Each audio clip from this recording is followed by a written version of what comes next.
Bienvenidos a este canal, donde compartiremos con ustedes las doctrinas fundamentales de las Sagradas Escrituras. En estos momentos vamos a impartirles la doctrina de nuestro Señor Jesús.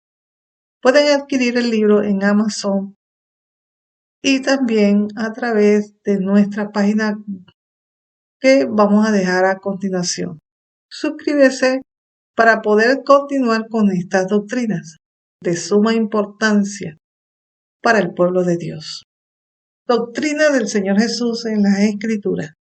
Revelación especial en las Escrituras. Anunciado. Dios anunció en las Escrituras desde el principio de la creación todo lo relacionado a su propósito con la creación del hombre y su redención. La redención que haría al hombre su hijo en condición de hombre, ya que es Dios anunciado a sus patriarcas, jueces, reyes, profetas y a su pueblo.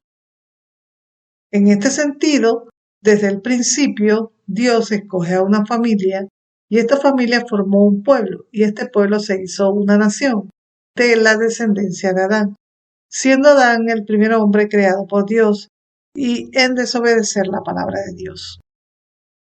En este orden, en la descendencia de Adán, la de su hijo Set, escoge a Abraham. De la descendencia de Sem, hijo de Noé, descendiente de Set, para que de su simiente Dios traer la redención en su descendencia. A dichos descendientes se les fue transmitiendo los propósitos que Dios tenía con ellos, de generación en generación. Y se les anunció que de su descendencia en el cuerpo físico vendría el que los redimiría de sus pecados o desobediencia a su pueblo escogido, a Israel. Pero este pueblo, que se hizo una nación, que se llamó Israel, no cumplió con lo que Dios le planteó, con los propósitos que Dios tenía con ellos, de redimirlos, siendo fiel a Dios y a su palabra. Por esta razón le da el profeta Isaías una profecía y se escribe en Isaías 53. Fundamentalmente, en la profecía de Isaías 53, Dios a su pueblo, a quien escogió para anunciar sus propósitos con la humanidad, a ellos después de haber sido una nación, después de haber pasado unos 3.300 años, le pregunta: ¿quién creyó en este anuncio que él ya había hecho? Y les hace esta pregunta, esta profecía de Isaías 53. En tal sentido, en resumidas cuentas, se había anunciado oralmente y se había escrito este mensaje en las Sagradas Escrituras. Estos son algunos ejemplos de los mensajes dados por Dios a su pueblo contenidos en las Escrituras. Se encuentra escrito en el libro de Génesis, en el libro de la Ley de Éxodo, en el libro de los Salmos, en los libros de los profetas. En el Antiguo Testamento fue anunciado como la diestra de Dios, a través de sus siervos los patriarcas. En las Escrituras fue anunciado en el libro de Génesis. También en el tiempo de los jueces es revelado en la bendición que Dios le da al pueblo a través de Moisés en el libro de Deuteronomio. Después, en la época de los reyes, se le revela al rey David por el profeta Samuel. Y David lo escribe en el libro de los Salmos, revelando a sus profetas también lo que Dios habría de hacer a su pueblo, de salvarlos de sus pecados, también es revelado, como hemos venido hablando, al profeta Isaías. En segundo lugar, tenemos la eternidad. Según las Escrituras, es la diestra de Dios, los brazos eternos de Dios. Luego es el Hijo de Dios cuando fue revelado o manifestado, cuando vino a Jerusalén, cuando se hizo presente en Jerusalén, cuando se manifestó. Él se manifestó como humano. Las Escrituras nos indican que Él es el principio. Él es el principio en la creación. Y el profeta Miqueas escribe que Él es desde el principio de la eternidad y su plan de redención estaba desde el principio de la fundación del mundo, también nos escriben los profetas. También nos habla las Escrituras de la salvación que traería la venida del Hijo de Dios, y esta fue planificada en la eternidad. Seguidamente, en las Escrituras, el Hijo de Dios eterno es llamado Padre eterno, y por eso Él ora al Padre como el Hijo eterno de Dios. Su dominio es dominio eterno, que nunca pasará, según nos habla el profeta Daniel en el capítulo 7:14. Por tal razón, los propósitos de Dios son eternos, y los hizo en Cristo Jesús nuestro Señor. Dios es el eterno refugio, y aquí en la tierra son los brazos eternos. Nos escribe también el libro de Deuteronomio. Él estaba en la diestra de Dios, y fue la diestra de Dios. Así se describió en el Antiguo Testamento. Jesús es eterno, Él estaba desde el principio con Dios, es el Hijo de Dios cuando toma forma de hombre siendo engendrado por el Espíritu Santo en el vientre de María, pero se limitó como Dios para redimir al hombre. Por eso ora el Padre que lo glorifique al lado suyo como era en el principio, en la eternidad. Eso nos habla Juan en el capítulo 17:5. Tercer lugar, nombre. Las Escrituras nos hablan de su nombre. Por sus profetas fue anunciado que su nombre es admirable y se llamaría Nazareno un renuevo. Es el renuevo de Dios para cumplir los propósitos de Dios con su pueblo. Por lo que habitó en Nazaret y se cumplió la profecía. Se llamó Jesús de Nazaret, que significa renuevo. Es el renuevo porque su pueblo escogido destruyó su linaje y descendencia mezclándose con otros pueblos y su descendencia fue cortada en varias ocasiones y fueron eunucos esclavos de los reyes que los subyugaron. En esta razón su nombre representa su carácter y autoridad y su nombre es admirable. Es llamado el Hijo de Dios porque Dios cumplió sus propósitos a pesar de su pueblo Israel. En este sentido fue enviado el Hijo de Dios para que conocieran su nombre, el nombre del eterno Dios omnipotente. En cuarto lugar, humanidad. Para cumplir la promesa de redención, de salvar a su pueblo de sus pecados, devolver la vida que se había perdido por causa del pecado de desobediencia a la palabra de Dios, la diestra de Dios vino como humano para restaurar la imagen de Dios en el hombre.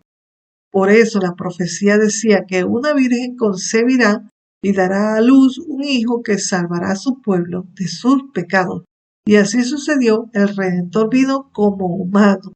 En este aspecto, el ser humano hablaba con Dios. Dios comienza hablando directamente con el primer hombre que creó, con Adán, y con los hijos de Adán, Abel y Caín. En primer lugar, Dios había prometido su redención por causa de que la muerte pasó a todos los hombres por motivo de la desobediencia de Adán, y fue transmitido su propósito de redención a los hombres, pero no hicieron caso. Por eso Dios escoge a un pueblo, que fue el pueblo de Israel, para traer en el cuerpo humano la redención a través de su descendencia, y que de otra forma no podría suceder. Por su parte, en segundo lugar, Dios traza un plan desde un principio y lo comunicó, que sería de su simiente humana, y así sucedió. Dios trajo su redención a través de la simiente humana del linaje de David de Judá. En tercer lugar, Dios cumplió todos los propósitos de redención con su pueblo, y el Mesías vino y redimió a su pueblo de sus pecados. Vino como humano, de su simiente humana, y es Dios porque fue engendrado por Dios. Estaba a la diestra de Dios en la simiente humana como Él lo había establecido. Juicio. El pueblo de Dios pasó por juicio, unos siendo inocentes, otros siendo culpables por desobedecer las leyes y mandamientos de Dios. Por este mismo motivo, el Mesías, Jesús, pasó por cárcel y juicio por las rebeliones de su pueblo, siendo herido por la culpa y la pena de su pueblo. también fue sentenciado en el juicio a muerte de crucifixión. En el juicio de la ley, pero creyó su pueblo de Israel, fue Dios quien hizo juicio sobre él. Ellos no comprendían y hasta ahora no han comprendido que Dios cumplió sus propósitos. También de igual forma, el juicio de Dios pasó sobre él porque fue herido por la sentencia de las rebeliones de su pueblo. De tal forma, Dios ha sometido todo juicio en las manos de Jesús. El Padre nada juzga, sino que todo el juicio lo dio a su Hijo. En sexto lugar, la gracia. Por todo lo antes mencionado del pueblo de Israel y Judá, ellos deberían cumplir las leyes, mandamientos y la palabra de Dios, porque este era el pacto que Dios había hecho con ellos para redimirlos. Pero al no cumplir con el pacto de Dios, Dios los salva de pura gracia y les da la redención de gracia. Es así como es expresado tanto en los profetas como en las cartas apostólicas, que Dios los salvó de gracia. Es un don que Dios le da a través de su gracia. La salvación es un don, que es la gracia de Dios a través de la fe en Jesucristo. Séptimo lugar, justicia.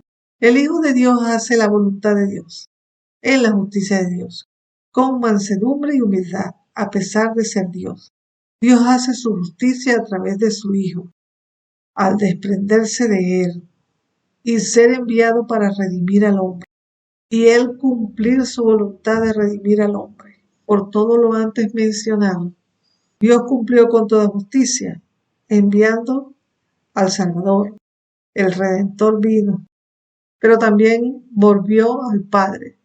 Si el corazón del hombre y de su pueblo así no lo comprende, Jesús les envía su Espíritu Santo para convencer a su pueblo, al hombre, de que Dios hizo su justicia, según nos dice el libro de Juan en el capítulo 16, 8 a 10. Dado lugar, la santidad. Él nos santificó en su obediencia e inocencia. Fue santo en sus actos humanos. Él es santo y su nombre fue santificado en su promesa a David. Jesús santificó el gran nombre de Dios, profanado por su pueblo. Jesús santificó el nombre de Dios, restaurando la imagen de Dios en el hombre. Jesús se santificó para que nosotros en esa verdad seamos santificados, siendo Él inocente de las acusaciones contra Él. Por esta razón, pidió al Padre: santifícalos en tu verdad, porque tu palabra es verdad. ¿Cuál verdad? Que Jesús obedeció, se santificó, haciendo la voluntad de Dios, de venir a redimir al hombre, bajo los parámetros establecidos por Dios, no los del hombre. Por tanto nos dices, seamos perfectos en unidad, como lo dijo Jesús, yo en ellos y tú en mí.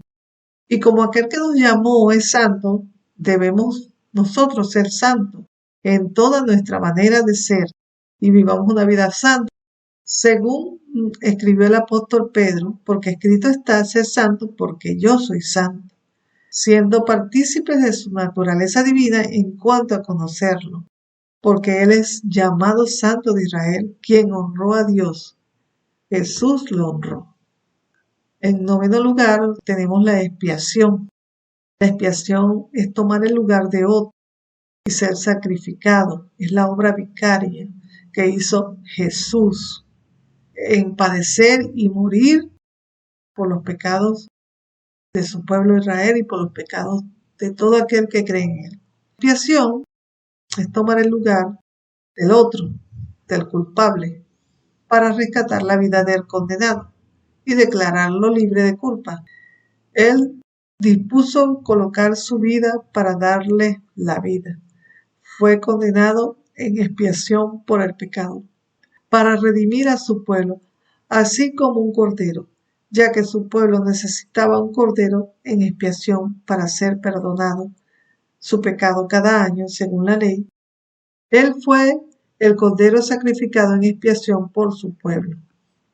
Antes era una figura, un ejemplo de lo que habría de venir, y Jesús fue el Cordero que quita el pecado del mundo, según nos habla el libro de Juan. 10º lugar, sabiduría. En la sabiduría admirable de Dios, Jesús toma el lugar que le corresponde al hombre, primordialmente porque se declara un juicio sobre el hombre después que muera, y todos morimos irremediablemente. Por su sabiduría y conocimiento, Él justificó a muchos, tomando su lugar, muriendo en su lugar, padeciendo en su lugar, por los pecados cometidos por el hombre. Primordialmente, de esta forma Jesús hace la justicia de Dios, de santificarnos en su cuerpo, para recibir su Espíritu Santo, redimirnos de los pecados y desobediencia a la palabra de Dios, para darnos una nueva vida en Él, su Hijo Jesús. Seguimos en el número 11, resurrección. El eterno Hijo de Dios resucitó, porque Él es la resurrección y la vida. Resucitó para dar a conocer al hombre su eternidad. Es de suma importancia la resurrección de Jesús, porque nos da a conocer la vida después de la muerte, ya que nadie había resucitado de los muertos, y Jesús lo hizo. Y Jesús lo hizo. En este sentido, la esperanza de los que creemos en Él es garantizada con la resurrección de Jesús. Él lo había prometido por sus profetas, y así lo cumplió en su Hijo Jesucristo. Porque así como Él resucitó, también nosotros resucitaremos. Y 12 y último lugar, glorificación. Jesús recibió su glorificación después de resucitado, y su glorificación es eterna, porque Él siempre había estado en gloria, y Él es glorificado, es exaltado en razón de entregarle la promesa a su pueblo, la promesa de la vida eterna. 12 explicaciones que hemos dicho hasta ahora se encuentran en el capítulo 53 de Isaías. Si quiere ahondar más en este conocimiento, le invitamos a buscar en Amazon el libro sobre las doctrinas de Jesucristo. Si tiene alguna pregunta, puede hacerlo y con nosotros con gusto le informaremos. Que Dios les bendiga. Espero que este conocimiento les sirva para mucho a todos aquellos que quieren conocer, que quieren indagar, que quieren comprender la expiación, que quieren comprender a Jesús, que quieren comprender toda la verdad referente a Jesús y su obra expiatoria y su sacrificio, su pasión y todo lo que Él hizo por el pecador. Y cómo Dios se desprende de su Hijo, de lo que más amaba, para entregarlo al mundo y morir por Él. Por eso es tan importante que creamos en el Hijo de Dios, en el único, en el verdadero, el que vive para siempre.